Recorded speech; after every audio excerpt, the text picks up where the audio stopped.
આજે ભગવાન બિરસા મુંડાની 150મી જન્મ જયંતિ આદિવાસી વિસ્તારોમાં ખૂબ ચર્ચાનું કેન્દ્ર બની। નેત્રંગ ખાતે જે રીતે આજે આદિવાસી સમાજના વિપક્ષના નેતાઓ જેમાં ધારાસભ્ય ચૈતર વસાવા અને ધારાસભ્ય અનંત પટેલ દ્વારા ધુઆંધાર ભાષણ કરવામાં આવ્યું, જે રીતે તેમણે આદિવાસી સમાજના હક અધિકારની બાબતોને લઈને વાત કરી અને જેમાં અનંત પટેલે કહ્યું કે જો કોઈ આપણી જોડે મગજમારી કરે તો તીર કામઠા કાઢી લેજો। તે પ્રકારનું નિવેદન સામે આવ્યા બાદ ફરી રાજકારણ ગરમાવાની શરૂઆત થઈ છે। શું કહી રહ્યા છે અનંત પટેલ, કેમ તેમણે આવું કહ્યું, વિગતે વાત કરીએ। વૈષ્ણવજન તો તેને કહીએ જે પીડ પરાઈ જાનાને રે। આજે નેત્રંગ તેમજ ડેડિયાપાડામાં જબરજસ્ત મામલો અને માહોલ છે તે જામ્યો છે। વડાપ્રધાન નરેન્દ્ર મોદી ડેડિયાપાડામાં સભા તેમણે કરી, આદિવાસી સમાજના વિકાસની બાબતોને લઈને તેમણે વાત કહી પોતાના સંબોધનમાં। ત્યારે બીજી તરફ વિપક્ષી નેતાઓ જેમાં ધારાસભ્ય ચૈતર વસાવા, ધારાસભ્ય અનંત પટેલ સહિતના લોકોએ નેત્રંગ ખાતે સભા કરી। એક તરફ વડાપ્રધાને કોંગ્રેસના શાસનને ભૂતકાળમાં યાદ કરતા પ્રહારો કરવાની શરૂઆત કરી ને ભારતીય જનતા પાર્ટી શાસનમાં આવી ત્યારે આદિવાસીઓ માટે શું વિકાસ કર્યા તે બાબતો ગણાવી। બીજી તરફ વિપક્ષના જે ધારાસભ્યો છે તેમણે ભારતીય જનતા પાર્ટીના વર્તમાન સરકાર ઉપર પ્રહાર કરવાની શરૂઆત કરી અને જે આરોપો કર્યા। વાંસદાના ધારાસભ્ય અનંત પટેલનું ધુઆંધાર ભાષણ સામે આવ્યું છે, જે ભાષણમાં તેમણે કહ્યું કે હવે તો ઘરે ઘરે દર્શન કરવા માટે આવી રહ્યા છે નેતાઓ, પરંતુ આદિવાસી સમાજની જંગલ જમીન છીનવનારા લોકોને આપણે નહીં છોડીએ, તે પ્રકારનું નિવેદન તેમનું સામે આવ્યું છે। પહેલા આપ નિવેદન સાંભળો। ગુજરાતમાં બિરસા મુંડાજીની જન્મ જયંતિ ઉજવાય છે। અરે આ તો હજુ શરૂઆત છે। આપણા ઘરે એ લોકો દરવાજા પર દર્શન કરવા આવવું પડશે।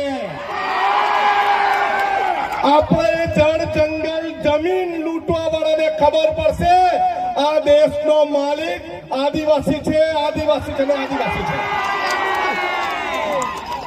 આપણું અનુકરણ કરતા થઈ ગયા, આપણા વિસ્તારની જંગલની ચોરી કરતા થઈ ગયા, આપણા વિસ્તારનું ખનીજ ચોરતા થઈ ગયા અને હવે ધીરે ધીરે આદિવાસીના પ્રમાણપત્ર બી ચોરવા લાગ્યા। પણ અમે બે જણા છે, કોઈના બાપને અમારા વિસ્તારમાં ઘૂસવા નહીં દેવો। આ પૈસાથી લાવેલા, સરકારી તંત્રને ગોઠવીને લાવેલા, અહીંયા ગ્રામ સેવક, આંગણવાડી વર્કરો, આશા વર્કરો, તલાટી દ્વારા લાવેલા લોકો નથી। આ બિરસા મુંડાના વંશજ છે,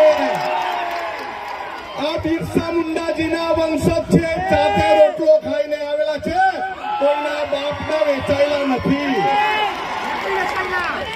આપણે સૌ એક વાત સમજી લેવી જોઈએ કે પોલીસ હોય, સરકારી તંત્ર હોય કે આ લુચ્ચા ભાજપના ચોર લોકો હોય, અમે કોઈથી ગભરાતા નથી। અમે કોઈના બાપની આગળ ઝૂક્યા નથી ને કોઈના બાપથી ગભરાતા પણ નથી।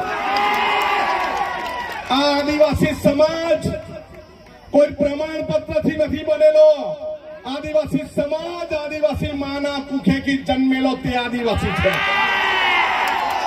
અત્યાર સુધીના અમારા 13 જેટલા પડતર પ્રશ્ન અમને સોલ્વ કરી આપો, પછી તમે વિશ્વ આદિ દિવસ ઉજવો અને પછી તમે બિરસા મુંડાજીની જન્મ જયંતિ ઉજવો।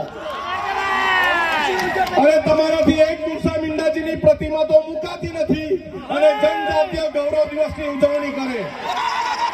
અરે જનજાતીય ગૌરવ દિવસ નથી, આદિવાસી સમાજનો ગૌરવ દિવસ છે। हमारे आदिवासी समाजना क्रांतिकारी जननायकना उजवણીના દિવસે કોઈના બહારના માણસને લાવવાની જરૂર નથી। અમે આદિવાસી કાપી છે, કાપી છે ને, કાપી છે ને। અરે આ નારંગી ગેંગને ભાજપવાળાથી ગભરાવાનું, ડરવાનું નહીં। આપણી પાસે કોઈ બી આવે એને પહેલે પૂછો તમે આદિવાસી સમાજ માટે શું કર્યું છે। આપણને જર્જરિત શાળામાં ભણવા દીધા, આપણને શિક્ષક વગરની શાળામાં ભણવા દીધા, આપણને નોકરી મજૂરી માટે બીજા વિસ્તારમાં જવું પડે અને તમારે બહારથી અહીંયા ગૌરવ દિવસ ઉજવવા આવવું પડે ભાઈ, કયો કાનો કાયદો છે? હવે કોઈ મગજમારી કરે તો તીર કાંઠા કાઢવા તૈયારી રાખશો ને? આપણે હવે આરપારની લડાઈ લડવી છે. જ્યાં હોય ત્યાં આપણે સંઘર્ષ કરવો પડે. અહીંયા આદિવાસી દિવસ ઉજવવો હોય, આજે આદિવાસી ગૌરવ દિવસ ઉજવવો હોય ત્યારે પોલીસ એમ કે પરવાનગી લેવ. ભાઈ કેમ? અમારી જમીન પર પરવાનગી લેવાની? હવે કોઈ પરવાનગી નહીં.